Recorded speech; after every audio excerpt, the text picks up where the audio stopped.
Hello दोस्तों, आपका स्वागत है हमारे यूट्यूब चैनल पर। आज मेरा रेलवे ग्रुप डी में ज्वाइनिंग हो गया है। तो इस वीडियो में मैं बात करने वाला हूं ज्वाइनिंग रिगार्डिंग कंप्लीट इन्फॉर्मेशन देने वाला हूं, स्टेप बाय स्टेप। कौन कौन सा डॉक्यूमेंट्स लगा, क्या प्रोसेस रहा और कौन सा एक्स्ट्रा डॉक्यूमेंट्स लेके जाना है जिससे आपको वहाँ से रिटर्न ना करें। इसके बारे में मैं कंप्लीट इन्फॉर्मेशन देने वाला हूं, तो शुरू से लेकर इस वीडियो को अंत तक देखें। और ये वीडियो मैं हेल्पफुल के पर्पस में बना रहा हूं कि जो बच्चा अभी तक ज्वाइनिंग नहीं किया है या फिर ज्वाइनिंग के संबंधित जानना चाहता है कि क्या क्या डॉक्यूमेंट चाहिए, क्या नहीं चाहिए, क्या लेके जाऊं, क्या लेके नहीं जाऊं, इसके बारे में सारे कुछ के बारे में डिटेल से बात करने वाले हैं। तो अगर ये वीडियो हेल्पफुल लगे वीडियो को लाइक करना, चैनल को सब्सक्राइब करना, उसके साथ बेल आइकन को जरूर दबा लेना और अपने दोस्त के साथ ज़रूर शेयर करना। तो चलिए बात करते हैं हम लोग। तो जैसा कि आपको पता होगा कि मेरा SER मतलब साउथ ईस्टर्न रेलवे कोलकाता से सिलेक्शन हुआ है ग्रुप डी में, और मेरा रांची डिवीज़न अलॉटमेंट किया गया। रांची डिवीज़न का मतलब है कि हटिया स्टेशन के जस्ट बगल में एक DRM ऑफिस है, उसी DRM ऑफिस में जाके आपको रिपोर्ट करना होगा। वहाँ पे आपको बोलना होगा, जहाँ पे गार्ड रहेंगे तो बोलिएगा आपकी रिक्रूटमेंट सेल पे जाना है हमको, या फिर बोलिएगा कि हमको ज्वाइनिंग कराना है, तो वो बता देंगे कि यहाँ से यहाँ घुसना है। जैसे कि फॉर एग्जांपल देख सकते हैं इस जगह पे जाना है। और फिर वहाँ पे जाने के बाद आपको सबसे पहले वहाँ पे जो प्रोसेस कराया गया, वहाँ पे आपको नाम एक सीरियल बनाया गया, नाम, पापा का नाम और कौन सा पोस्ट पे आपका अलॉटमेंट हुआ है, तो इसके एक सीरियली लिस्ट बनाया गया। उसके बाद वहाँ से हम लोग को बोला गया कि आप लोग NPS का फॉर्म सबसे पहले भरें।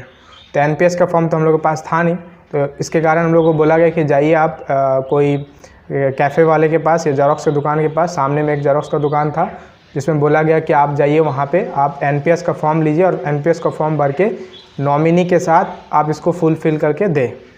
तो हम लोग सबसे पहले नाम लिखाते हैं, नाम लिखाने के बाद फॉर्म को लेते हैं जेरोक्स दुकान से, 5 रुपये लेता है। फिर उसके बाद लेने के बाद इसको भरने के लिए दिया जाता है।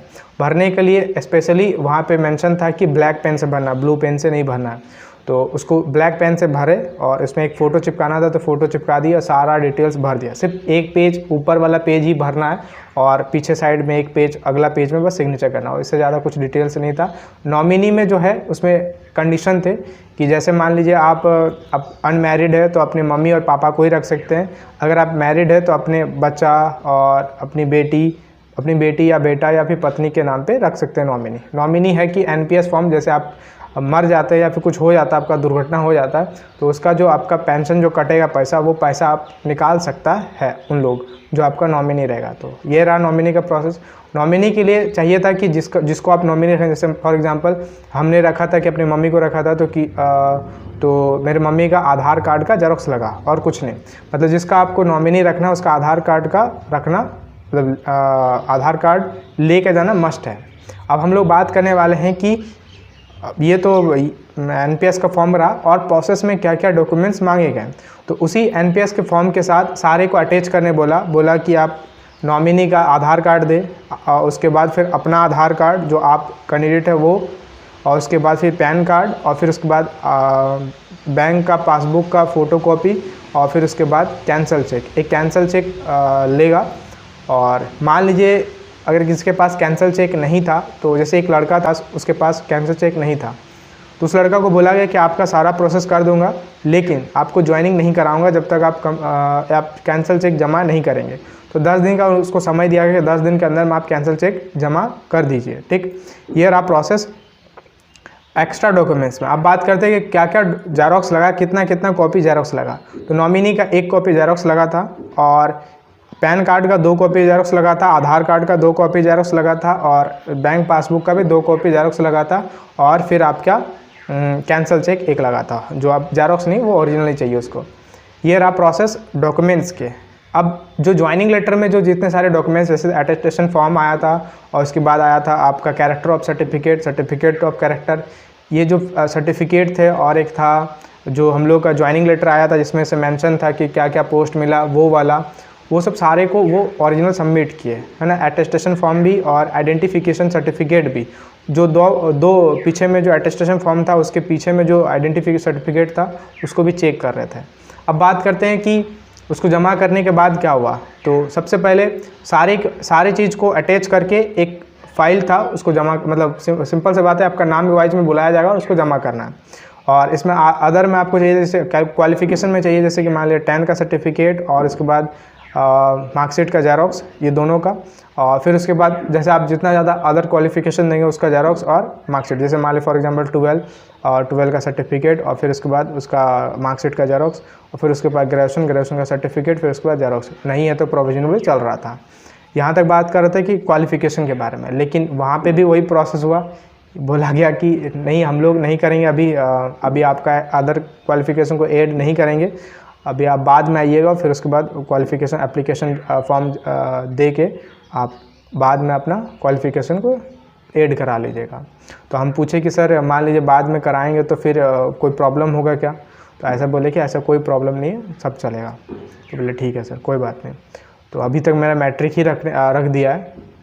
अब आगे बात करते हैं कि वहाँ पे जैसे एंट्री हुआ, एंट्री होने के बाद सबसे पहले वो चेक किए, नाम चेक किए, फिर उसके बाद डिटेल्स में, फिर उसके बाद पूछे नाम क्या है, एड्रेस वैड्रेस, जो कोई अपना वेरीफाई किए। वेरीफाई करने के बाद मैं बता दूं कि वहाँ पे एक जो भी हम लोग जहाँ पे हेड क्वार्टर था वहाँ से एक फ़ाइल बना, मतलब कि मेरा रिच गार्डन में था, तो रिच गार्डन में जो कुछ भी हम लोग डॉक्यूमेंट्स जमा किया था, जैसे 10th का आपके पास जो कास्ट का वाला सर्टिफिकेट लिया था, ओबीसी सर्टिफिकेट लिया था, या फिर आधार कार्ड लिया था, जो कुछ भी था, एप्लीकेशन फॉर्म, उसके बाद सीबीटी, उसके बाद पीईटी, उसके बाद डॉक्यूमेंट वेरिफिकेशन, सारे डॉक्यूमेंट्स का जेरोक्स उस फाइल में अवेलेबल था। उस फाइल को खोलते ही आपका सारा पुर्जा खुल जाएगा। उसमें लिखा हुआ था सब कुछ, और सारा डॉक्यूमेंट्स थे, और एक्स्ट्रा डॉक्यूमेंट्स में ये सब सारे को भी ऐड किया गया।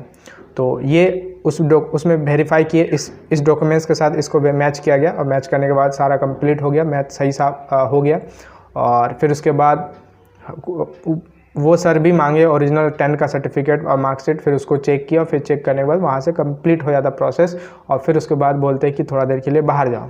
फिर बाहर जाने के बाद फिर नेक्स्ट प्रोसेस होता है कि एक APO होता है, जो असिस्टेंट पर्सनल ऑफिसर होता है, उसके पास हम लोग को वो सारा फाइल को तैयार करके वो सर उस APO के पास ले चलते हैं।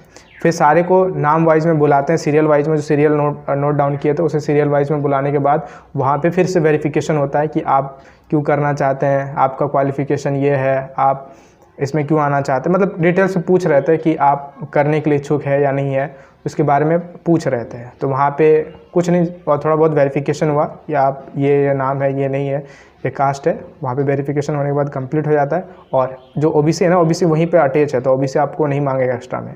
तो यहाँ पे कंप्लीट हो जाता है प्रोसेस। फिर उसके बाद आप निकलते हैं, और निकलने के बाद फिर एक मेमो तैयार होता है कुछ इस प्रकार का। ये मेमो दिया जाता है हम लोग को, और बोला जाता है कि 7 दिन से 10 दिन के अंदर में आपको कॉल जाएगा, और उसके बाद आपको स्टेशन बता दिया जाएगा कि कौन सा स्टेशन पर आपका काम पड़ा। मतलब कुल मिला के यही है कि यहाँ तक अभी प्रोसेस कंप्लीट हुआ है। उसके बाद मेमो दिया गया, मेमो देने के बाद बोला गया कि 7 से 10 दिन के बाद आपको कॉल जाएगा, और उसके बाद फिर आपको बुलाया जाएगा काम पे। Thanks for watching. कैसा लगा ये वीडियो कमेंट बॉक्स में जरूर बताएं। अगर ये वीडियो हेल्पफुल लगा है तो वीडियो को लाइक करें, चैनल को सब्सक्राइब करें, उसके साथ बेल आइकन को जरूर दबा लें, और अपने दोस्त के साथ जरूर शेयर करें कौन कौन से डॉक्यूमेंट्स लगे हैं और कौन कौन सा नहीं लगे हैं। तो ये वीडियो, आई होप ये वीडियो बहुत अच्छा लगा होगा और बहुत हेल्पफुल लगा होगा। और बस ये आप लोग लाइक करते हैं, चैनल को सब्सक्राइब करते हैं, और कमेंट में पूछते हैं, तो थोड़ा मोटिवेशन मिलता है, और इसके चलते मैं बनाने के लिए भी इच्छुक रहता हूँ। तो वीडियो को लाइक करें, चैनल को सब्सक्राइब करें। चलिए मिलते हैं।